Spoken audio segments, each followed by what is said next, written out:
welcome to Talk 90s to Me, the show that spends its night jumping up and down outside the Joe Bananas stall with a man holding a duck, then stumbles back to its tent at 7 a.m. and can't quite remember how the zip works.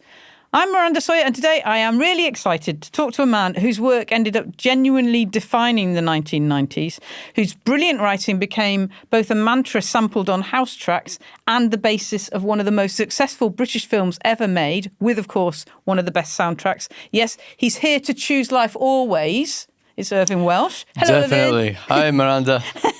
So look, when we talk about Trainspotting the film, which we will obviously talk about it a little bit in more detail, that is set in the 90s deliberately, that was moved to the 90s. But your characters, the Trainspotting the book, was in the 80s, and this part of their lives is like late 80s. Almost like a build-up to that time of Trainspotting the film. Yeah, it kind of is. I mean, it's like that very interesting time in Britain where people just started dancing in fields and factories. You know, you had the explosion of acid house, and I mean, after punk rock kind of sort of died, and then the post-punk kind of wave died, there wasn't a lot. That was the kind of high watermark of Thatcherism, and everything was just so boring and tedious. Well, it was just new romantic-y, wasn't it? Yeah, That's new a bit romantics. You had people like the Pogues kept the party going, you know, right through, and then you had the explosion of acid house. Basically, there was a lot of stuff, interesting stuff happening in clubs before then, electro kind of stuff and all that, but acid house just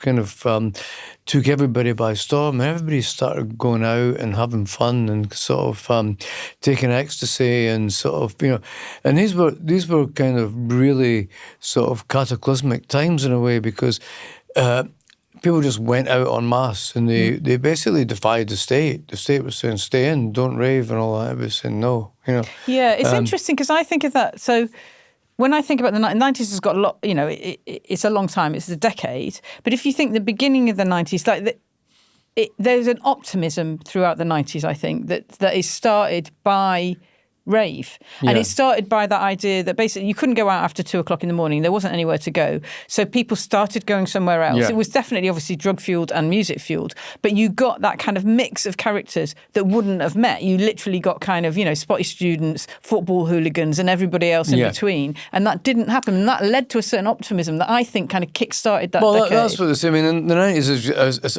a short term for an era that really started kind of 87, 88, just like the 60s never really started till 63, basically.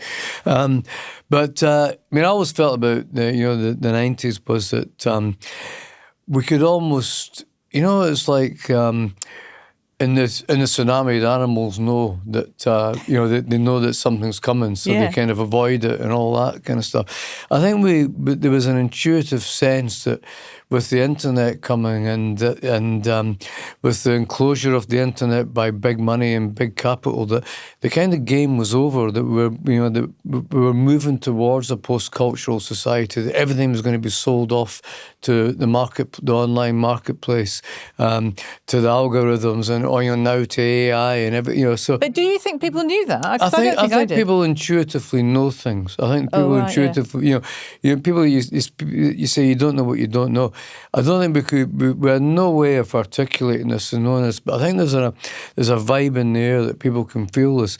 And I think that's why the 90s was almost to me like a clearinghouse. You know, before the millennium clearinghouse of culture where everything got sold off en masse, the 90s was the last party. Let's take everything from every other era that we've had and enjoyed, and let's just go out there and have it, because it might be a long time before we can have it again. You know, it's kind of... Yeah, that's interesting. So that's the way, I mean, that's the way I saw the whole thing. It was like... if you look at everything was then, you know, was being economically set up by neoliberalism to just take everything and fleece everybody. But I think that it was almost like this is coming, but this is the last party we can have. And because also there was fun. Like, what's interesting about the architecture of the 90s, meaning like indie labels, music, clubs, all that kind of stuff, there was money in there. Like, and there wasn't always money, and there isn't always money now. But at that time, because of CDs or because of whatever, there was like indie labels were funded. Like there was money kind of sloshing about. I think that, you know, and I think there was like the great kind of power of Western capitalism in a way that was always able to pull rabbits out of the hat. There was the dot-com boom, the real estate boom, and all these things kind of happened. And they gave that kind of boomtown feel, but there was a sort of... it was built on these very shaky platforms, and then when you had the crash in 2008, that was a sign that no, this isn't kind of sustainable. This way we're living, and that the collective wealth is being sucked away from the working classes and the middle classes and even governments into this kind of supranational elite, and it's not really going to come back, basically, because there's no impetus or motivation for people to give that money away because they're competing with each other, they're on another level. Well, it's like, it's like, but you can't really take it seriously. How can you, every time Jeff Bezos goes for a shit, he's worth 100 million more when he comes back. How can you take somebody like that seriously? He's looking at seeing if he's got any more money than Zuckerberg or Musk or something on his phone, He's just literally looking to see if they fancy his girlfriend. It's so embarrassing. It's that thing that the engine of our whole kind of system, the whole kind of compound interest, economic growth, these things are gone. They're dead now, and we're not really sort of mature enough to move to a kind of anarchist system, yet. So we're just basically waiting on these guys to throw some more crumbs off the table. Can we have some culture back, basically? Can you give us some money to make interesting things and do interesting shit? Yeah, that's true. That's very bleak. It is bleak, but it's not in a way, because I think that the thing is, I'm just waiting on people getting fed up with their iPhones and the internet, because it's just, these things used to, the idea was it was a library that did something for us. Yeah. It wasn't supposed to make us into kind of Nazi incel nonsense, basically. Thanks Bill Gates for that one. But that's and I think now it's like it does things to us. It asks us of things. It asks us of things for the government, for corporations. Fill in this, if you please. Fill in that. Fill in this to get this form. Fill in that for the And it's like it's not this big information highway, this massive library anymore.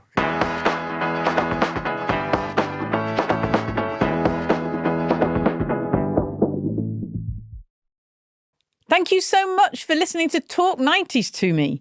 Before we continue, I've got a quick favour to ask. If you enjoy what we're doing, please do go and rate and review the show, and make sure you subscribe wherever you get your podcasts. It'll help us find more listeners and keep our lovely podcast going.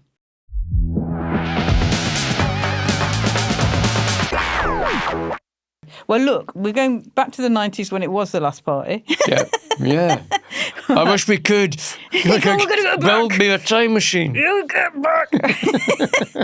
So before we talk about Trainspotting the film, I want to talk about Trainspotting the book, right? Obviously, because the film wouldn't exist without it, and it is your book, and it came out in 1993. And I remember actually a mutual friend of ours talking about it. It was Ernesto. Leal talked about it, and I had a copy. And one of the things he said, this friend of ours is prone to exaggeration. That's part of his charm. He's a heart supporter, so you have to accept that. Oh, okay, fine. So one of the things he said to me was, he said, Trainspotting as a book became really big because it was passed around prisons, and also that it was the most shoplifted book ever. Are those two facts true? Yeah, mostly by myself, basically, in both cases. But it was like I remember a mate of mine saying in Leith, have you got any spare copies of your book for the boys in jail? They want to look at it because they've read, and it did get passed round. It got passed round a lot of pals that, some of them had gone to prison, and some of them, they were right into it, and it was, and it also, it was basically like working class Scots from housing schemes, and the second group was kind of London cognoscenti, who are always right into me. Everything like that's yourself, it's like, yourself, but people like Jeff Barrett and Paulo Hewitt and all that, they were right into it from the start, and then the students got a hold of it. And was that a surprise? It's got to be a surprise. Success is always a surprise, isn't it? You offer something out, and then that it is a surprise when that happens. Yeah. Failure to be expected. Success, you're a bit more of a surprise. But it was really successful, and as I remember, it was kind of marketed in a different way from after when the film came out. So when it was first marketed, the book, it was quite kind of like dark and a bit ravey. It had like skeletons on the front, as I remember. It looked a bit like, it looked a bit more ravey, I think, than what we might say Britpoppy, which is how maybe it was a bit more marketed later. And it was a play before it was a film. I remember that, and I went to see the play. Ewan Bremner was in it, and he played Renton, and I went to see it. I remember that. Shepherd's Bush Empire, no, it was, it won the Sunday Times Play of the Year as well, so everything helped. I mean, it was like the book was the Scottish working classes and the London cognoscenti.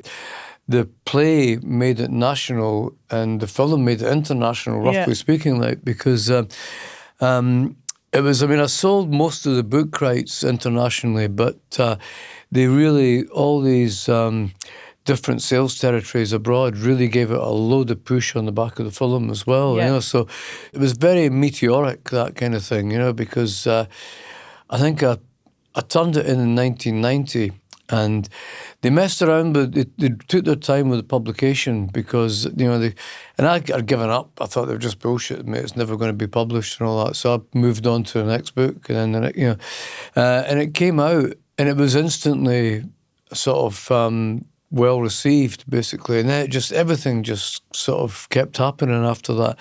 And I was kind of, you know, because as you said, I wrote the book mainly about the 80s, about the phenomenon of the heroin epidemic in Edinburgh in the 80s. And I thought, I wanted this to be a contemporary book. It's going to be out of date. You know, in 93, I just thought, oh, God, I'm writing a book about kind of 87. 93 is way too long for this to happen. But it really just, it hit something, you know, and it hit I think you know, it's now my view on it's completely changed. You know, I thought it became such a big thing because it was a book about youth culture, a book about drugs, and it tapped into all that. Now, I think it's a book about the collapse of work, basically, you know, because it's about the collapse of paid work, and the industrial working classes in the 80s were the first segment of the population to have to live without paid work, basically. Yeah, so you know? What do you do with that? Yeah, what do you do? You're redundant. What do you do with the rest of your life? How do you reorder and all that? And now that's the question. That's the existential question that everybody has to ask. You know, it's kind of, we're all members of the precariat to an extent. What do we do next? You know, what happens to us? What happens to the next generation, the generation after that? You know, so it's kind of asking these questions, and that's the reason why it's so durable. You know, it's still like a rite of passage book for students, basically, you know. So look, let's talk about the film version of Trainspotting, because that, like, I suppose the average punter, that's what they know, isn't it? They might not have read your book, they've probably seen the film, right? Danny Boyle made the film. It's his second after Shallow Grave. The screenplay was by John Hodge. So I imagine there was quite a lot of people who wanted to make it into a film, were there? Yeah, there was loads. Like, so why did you pick Danny? Well, I was doing a rent, and I was living in Amsterdam at the time, and Danny had been trying to get in touch with me, and he finally did get in touch with me, track me down, and he was asking me about if I'd seen Shallow Grave. Yeah. And I hadn't, basically, and Shallow Grave had just come out. It was just come out. I was just coming out. So he sent me a screener of Shallow Grave, and I think actually I didn't actually watch the screener. I think it came out in the cinema just a few weeks later. So I hung on until I saw it there, and I thought, this is great. It's got tremendous energy, and it just looks fabulous. Didn't really like the characters. They were kind of all posh Edinburgh Newtown characters. It was quite gripping, though, wasn't it? Yeah, it was really very tense and gripping. So I thought, why not? You know, if it had my characters in a movie like this, it would really. This is exactly the kind of cinematic representation of how I want these characters to be seen, because I wanted it to have that energy and verve of youth. I didn't want the characters to be like victims and the kind of Christian F, you know, Verkinder von Bahnhof Zoo type thing. Like, you know, I think that the the idea that they were heroin addicts was kind of, to me, was the least interesting thing about them. The interesting thing was that they were kind of young, mental, and pals with each other and trying to work out their place in the world. Yeah. When that film was made, like when I went to see it, I think you're right. So the normal, in inverted commas, way of depicting heroin addiction or heroin taking is very bleak, because actually heroin can be incredibly bleak. Yeah. But what that film did was add a kind of energy, and it was like I remember coming out and feeling like, when you come out of a kung fu film and you feel like, I can do kung fu. Yeah, I can shoot skag. Yeah, exactly, I can shoot skag. I can eat fish and chips as well. But it was like, you came out and you felt like, I felt like it had a drug energy, but not that drug. The drug energy would maybe be like ecstasy or hallucinogen or like speed or something very up. Yeah. It felt very, very energetic, and as opposed to what is normally associated with heroin. And the thing that I thought was really interesting about it, aside from that energy, which comes out of the book, but also is of the time, is that Danny said to you, okay, it can't be late 80s, it's got to be in the 90s. And it's like a deliberate decision of him to represent the time that we were all in. Well, I think the thing is, it's like what was happening, what was really unfolding then is that we were moving out the pure acid house into, we're still in the rave era, but we're moving out of the pure kind of ravey acid house era into the era of Britpop and Oasis and Blur, and he wanted to represent that, and I didn't think that would work at the time, but he was saying, no, we have to try to represent it, and we have to try and get these bands involved in the soundtrack, and he had worked with Left Field before, and he knew Neil, and we both knew Underworld, and sort of Darren and Carol, and unfortunately, like my pal Fatty, like Steve Malloy, he had the Fortress Studios, Fatty's Bar and Grill, and all the bands rehearsed there, like Primal Scream rehearsed there, who I knew, before that, and there was Oasis, Blur, Pulp, Elastica, they all rehearsed there, basically. And, we wouldn't have been able to license any of these tracks, we wouldn't have had the money to do that, but we were able to get them to come along to a screening where the rough tracks were inserted in. And they said yes, basically. And they said, we want to be involved in this, and a lot of them were kind of fans of the book, so they were intrigued and interested to come along. And it wouldn't have worked otherwise. It was just one of these things that I think that the alchemy of these things is really strange. That you had me as a writer, you had Danny and Andrew MacDonald and John coming off Shallow Grave as filmmakers, and you had all these fabulous actors that were just about, they were right on the edge. It was almost like a kind of British kind of Rat Pack at the time, they were all just sort of coming through, and then you had all these. You still had rave and house kind of reinventing itself. You had. You could go down to you could still go down to Albany and see the Dust Brothers, the Chemicals, just kind of playing in the small pub basement, So there was all that energy was still going, and it was still kind of reinventing itself and kind of ebbs and flows and currents and all that. And you had all these bands, were just like Oasis and Blur would become basically the biggest band since the Beatles and the Stones. Basically, that was like so everything was about to explode. And for me, the whole thing really peaked in Cannes at that concert. In the Cannes Film Festival. The Cannes Film Festival. That we had a party. We weren't even part of the official film festival. We had this big party where Left Field were playing, and they had a brilliant set. It was so loud I could just feel the fillings shaking from my teeth. And I remember and Andrew MacDonald was standing beside me when we were doing this photo call. And he's the producer of the film. And Andrew was kind of ultra cautious, and he was saying that I think it's going to do well. If it does as well as Shallow Grave, I'll be very excited. And he goes, fuck off. This will blow that yuppie shit away. And you were correct. Yeah, of course. Yes, too right.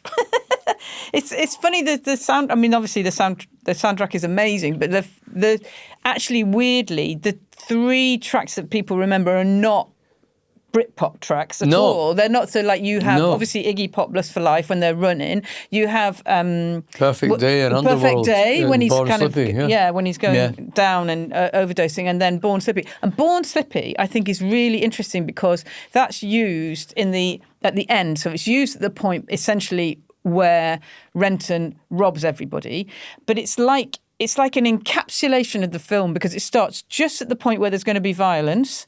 There is violence. Then this track carries on all the way through the point where Renton has made a decision as to rob his friends, at the point when he does rob his friends, and at the point where he gets away with it. And that's the whole of the track. Yeah. It's like an encapsulation almost of the whole film. It works so well. And the other thing I think about that track is, so Born Slippy itself, as a piece of work, is a series of observations that Carl makes when he's really hammered, right? He doesn't drink anymore, but at the time he drank a lot. And it's just like he used to sit around and make little notes of people and describe situations. And that's what that track does. And it observes those things, but it makes no moral decision about them at all. And that's very like Trainspotting. So it's observing these things. It's not giving you a moral, like, oh, it's terrible to take heroin or nobody really cares what you think about it. You know what I mean? It's like sort of, everything got, the film and the book before it, and even the play kind of got criticised for that. Yeah, for not being moral. And not saying, sort of, just say no, basically, and it was strange. But the people that criticised, me particularly, but the movie and the film were, it was all the Scottish kind of health education kind of people and all that. But within 6 months, every single advert was like an outtake from Trainspotting. You know what I mean? It was just exactly the same. It was like, and it just turned the whole thing on its head. Because it's like nobody who's taking drugs is going to be interested in some middle class or some old bastard saying like, "Don't take drugs." Like, why would they be? Why? And so it's like, so it did make the whole thing sort of a bit more real, basically, Yeah, and it's, there's something, it's also something about it that is about, obviously it's about life, but the way that it's presented reminds me of life. So like in the book, this happens, but also in the film, it's like a series of events that eventually become a life. So it's not like there is a narrative arc. We know what that arc is because we've watched the film, we've read the book, but what you get from the sense of the people in the film is that there is no narrative arc. It's just a series of events. And eventually you look back and you go, that's my life. This is my life. I didn't realise. I thought it would have a narrative arc and it hasn't. And that's very true to life. That's like what life is like. Well, it's funny, when we did Trainspotting, Porno was Trainspotting too, the follow-up, everybody was very emotional. Watching it, because they saw their own lives kind of in all its kind of glories and disappointments kind of held back, so it was like that, the chemical generation looking back on itself and thinking like, I don't do as much chemicals now, but that was good, but I miss it, but so all that kind of stuff was coming out, it was quite probably in some ways it was a very difficult film to make, but I think it was it really nailed that whole thing about that I was talking about earlier, that kind of end of culture in a way, that we're still doing the same stuff in a very reduced kind of way. I was at a festival in outside of Dublin at the weekend, and I'm thinking like, I'm having a good time and I'm kind of going and I'm dancing and all that, but the drug intake, the alcohol intake compared to how this would have been 20 odd years ago is just practically nothing. But I'm still doing it in my kind of sort of quite pathetic, half-arsed way. You know what I mean? So it's like I'm thinking, is it? You know, it's like. Is it like muscle memory? Yeah. Is it? Is it pathetic that I'm still doing this? Is it pathetic that I'm not doing it as much? You know, I'm thinking, yes, everything's pathetic. I think this is terrible. But then the other option is literally your choose life mantra, isn't it? It's like, okay, so then what do you do? Sit on the sofa? Yeah, sit on the sofa watching Netflix all the time. Like, you can't, so there's basically that the thing is that what you're looking for is a bit of invention. You don't want to see young people sitting on the phones all the time. You know, it's just not good for them. You just know it's not good for them. Like, they you want need them to be getting out and having a bit of fun and causing a bit of mischief. Yeah, I agree. It's interesting that you brought up Trainspotting, the second film, T2, because I interviewed Ewan McGregor around that time, and obviously he wasn't sure whether he was going to do it. He'd fallen out with Danny Boyle for a bit, and it's also, how do you return to something that was so great? That's very difficult. But while I did this interview with him, I mentioned a documentary, which was Oasis's Supersonic. He loved Oasis, right? And I've actually written it down what he said, because he was so emotional about it. And he said he watched Supersonic, right? And this is what he said. He said, it really slayed me. I can't describe it. I was so upset afterwards because I was such a huge Oasis fan. And I really wanted to go back, just being out there and having a great time and being part of what the 90s has become in my mind, right? He was really, it's like a midlife thing. I get it. You can hit a midlife thing. You can have a crisis and remember what you were and not know what you're going to do, and you're more than halfway through your life, and what is that? But it was really interesting to me that someone like Ewan McGregor, who's so successful, he's done brilliantly, can have that feeling, because he was out all the time in the 90s. You used to see him all the time. Yep. He was always out. And he was having a good time. And just to be even reminded of that completely slayed him, Yeah. I feel that my own personal 90s kind of started off in 1977 and carried on till about 2000 and... I don't know. When did it stop? Did it actually stop? Yeah, I mean, it's it has. But I mean, I think I managed to wring quite a lot out of it. I managed to sort of. I think I had between punk and acid house, I had a few fallow years basically, but I managed to kind of keep the personal vibe and keep the engagement and keep the involvement with going out and having fun and meeting people and sort of having it kind of relatively large for quite a long time. I really did manage to tear the arse out of it. And since then, I've been just on this reduction kind of thing. I've been weaning myself off the 90s, basically, And but it's like the great thing about I'm fortunate that I've travelled around a lot, and I lived 10 years in America, 5 years in Ireland, 2 years in Holland, and I think that revitalises you a bit, because these things don't happen simultaneously everywhere. There's usually a couple of years out of sync, when you go to these different places, and there's new scenes that are happening in them, or there was then. Now things are pretty uniform with the internet, but there was different kind of things that were happening. So you could sort of.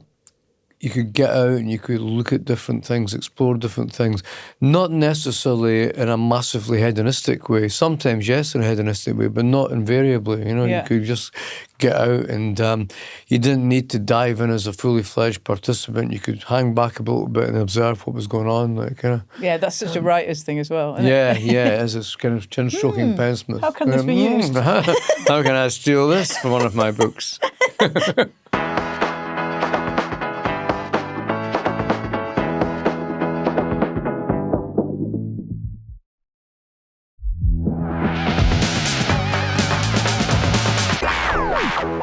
So look, we're going to talk about your new book, all right? Your new book, Men in Love, returns to Renton, Sick Boy, Spud, Begbie, as well as some other characters like Stevie, who were all in Trainspotting. And it's just after the end of Trainspotting. So if people remember, that's when basically Renton rips off everybody for £16,000 and makes his escape. Jumps away to Amsterdam. Yeah, and escapes. So obviously, in your writing, you've return to these characters quite a lot. So you've done, I mean, obviously you've written about other people, but you've done like Porno, The Blade Artist, Dead Men's Trousers, which is kind of, they're all set after Trainspotting, but a bit further ahead. Yeah. And then you've done In the Past, you've done Skag Boys, which is like a prequel. But this is Men in Love is a very particular moment, isn't it? Yeah, and it's me being absolutely kind of stupid and crazy and having no commercial sense in a way. The way you do these things is you do them sequentially in time, basically. But I'm always writing about these characters, but I can't really be bothered publishing them, I'll have to get together with some kind of theme that jumps in, so... With DMT, with Dead Men's Trousers, it was kind of taking DMT, and two things happened that when I wrote that. Hibs won the Scottish Cup, and I started just kind of trying DMT, and both were equally fantastical propositions, And I'm thinking equally unlikely. these are the only things that could have brought these guys together, So I thought, so it was about coming together. And when I did Porno, it was basically about the internet and about the growth of online porn. How everybody got obsessed with the internet and obsessed with pornography online. And I was trying to, sort of get to grips with that phenomenon. With this one, it was more about when men and women, when they get serious about love and romance in their 20s, and they start making these big decisions about, will we live together or will we not? Will we buy a house or will we not? Will we have kind of careers and support each other in our careers? Will we not? Will we have a family or will we not? What will we, all these massive kind of life-changing decisions. When people are in the, from this vantage point, when you're getting older, think, my God, how the fuck do they expect people to make these big decisions at that time? I mean, I could barely tie my shoelaces in my 20s, basically. And, and I was married in my mid-20s, and I was thinking, God, I mean, why? Why did we sort of make these big, definitive kind of decisions? But there's something about the trajectory of the world that we live in with the expectation of us, and... but it's also it's actually a bit like the mantra in Trainspotting, isn't it? Like choose life, choose a job, choose a career. Like it's like the next thing that you're meant to do. And if you get really like in the book and in life, the characters get very overwhelmed by love. So it seems like this is what you do. It seems this is the way you do love, and you do it in a way that's confused with, you have to unravel what's the relationship of the state going to be? Are you going to be married or not? Basically, when you get together, what's the relationship with commerce going to be? Are you going to sort of have a house together or not? Are you both going to have careers, and how do you kind of organise that? What's the relationship with children and family going to be? With kind of how are you going to organise this childcare? What are you going to have?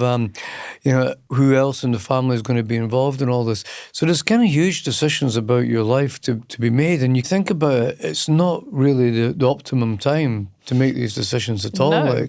So that kind of struck me that I thought, wouldn't it, I've got all these bits and pieces that I've written about these characters, and I'm thinking, wouldn't it be fun to get guys who don't know what the fuck they're doing anyway into a situation where they have to make life kind of defining sort of moves, basically. Yeah. There's a quite an epic wedding in there. To one of the characters that I would not have expected. Although actually, when I thought about it, I thought, maybe actually that is the character that should have an epic wedding. But there's a kind of mix of classes. There's a mix of kind of a lot of the characters go to the wedding. It turns into the thing that I thought was quite interesting about it. Is it turns into basically a kind of party, doesn't it? And one of those parties that is an adventure. Like the best parties are one where you start off and you by the end of it, you've got like an entire novel to tell your friends about it. It's like that, isn't it? Yeah. Well, the thing is, it's like the sick boy character is, his whole kind of quest, or he believes that his quest in love is to find somebody that's rich, basically, that can, and that he has he moves into a new kind of social class and a new economic bracket that he feels is more kind of commensurate with his status in life, So he gets into this relationship with this woman, basically stalks her and kind of sort of. He literally follows her. Yeah, wins her trust. Yeah, no, he's completely sort of. But what he doesn't realize, he doesn't know himself enough to realize that that kind of game is what fascinates him more than the actual wealth and power. You know, Yeah. he's more. He's more kind of sort of.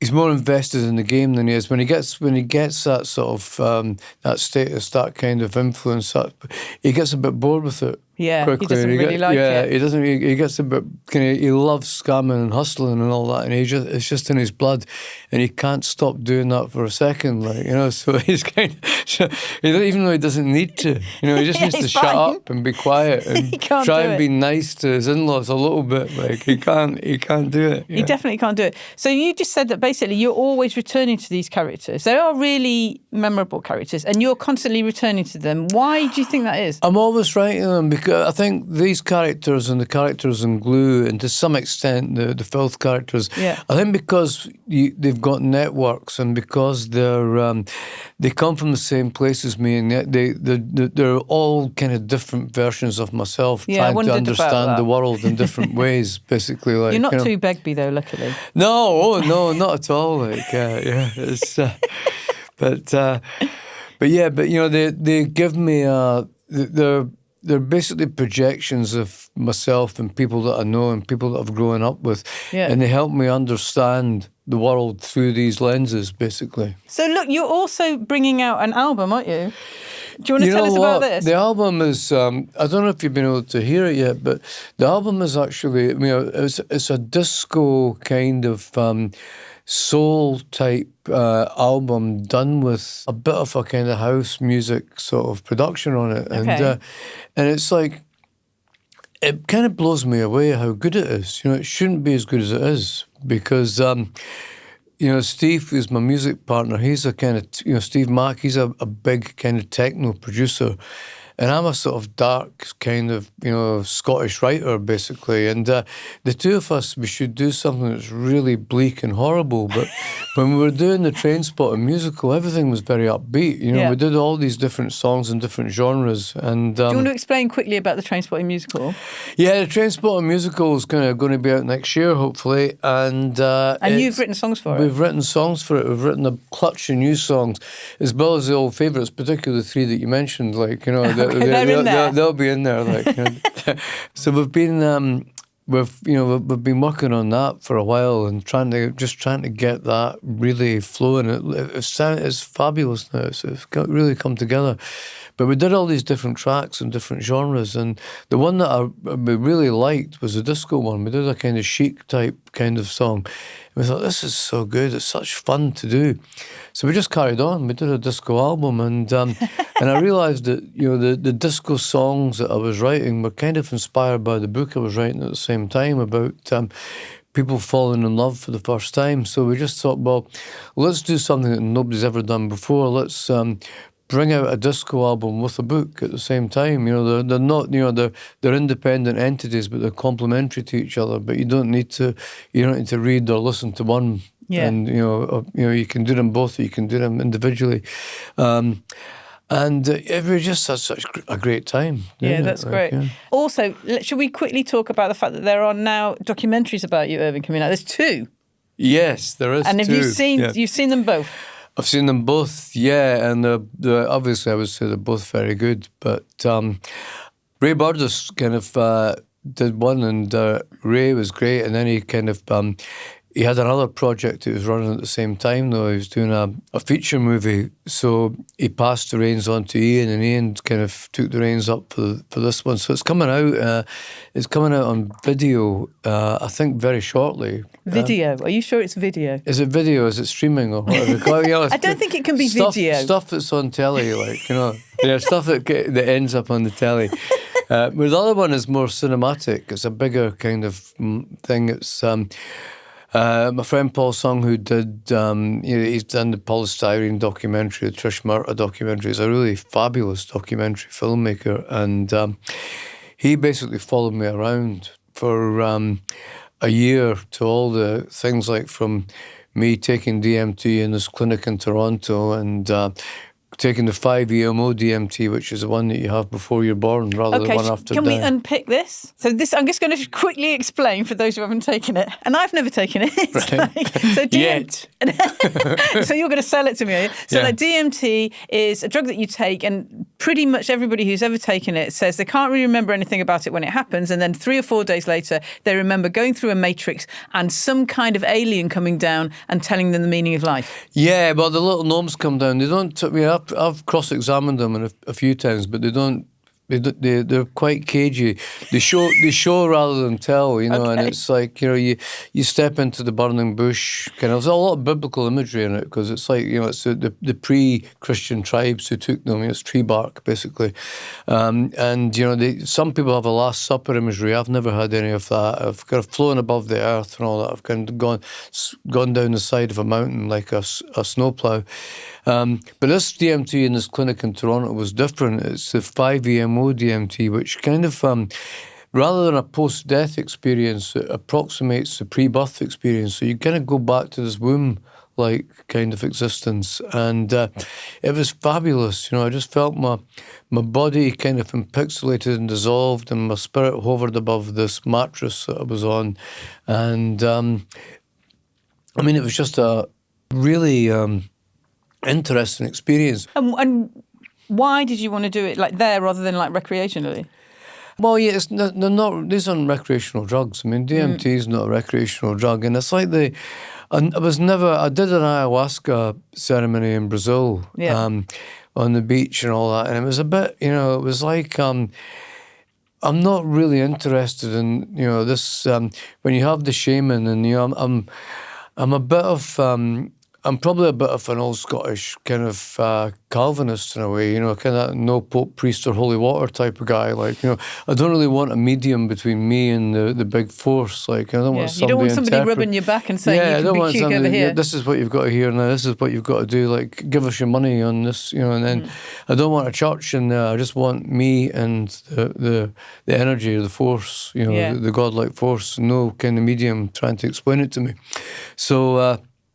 I basically cut to the chase, and I thought, well, I'm not really into kind of listening to shamans and kind of pouncing on the beach and all that kind of stuff, and looking at sunless sets and kind of, you know, I mean, I've done all that with acid and all that. I'm not really, you know, so I want to, I want the full maximum dose on my own to get right in there and engage with it. As I said to the guy at the time, he was like, "Oh God, what's going on here?" So it's quite good. It's quite a good cinematic kind of experience in it. The great thing is that it makes me seem much more interested than I am, because you know, when you walk around, you walk around in your own head, and you just think, oh, I'm at an airport, I'm waiting on a plane, I better do some writing and type, and then I'm on the plane, then I'm in my house, or I'm in a hotel, or I'm in something, you know. So you don't really have any kind of consciousness of how your life appears from the outside, like, you know. But I was looking at it, so one minute I'm in Ibiza, the next minute I'm in LA, then I'm in Berlin. I thought, my life is glamorous. It's glamorous as fuck. But I don't, you know, but I don't appreciate it. Like, you know, I don't you had to take DMT to realise it. Yeah, I had to get a documentary made on me to realise that. Like, you know, get the camera looking in from the outside, like, you know. Yeah. Yeah. Well, I'm glad you've realised that your life is really glamorous. Brilliant, like, yeah. So look, I've got one more question to ask you, which is always, it's a bit of a difficult one because I've sprung it on you, and I really hate doing this, but I should have warned you.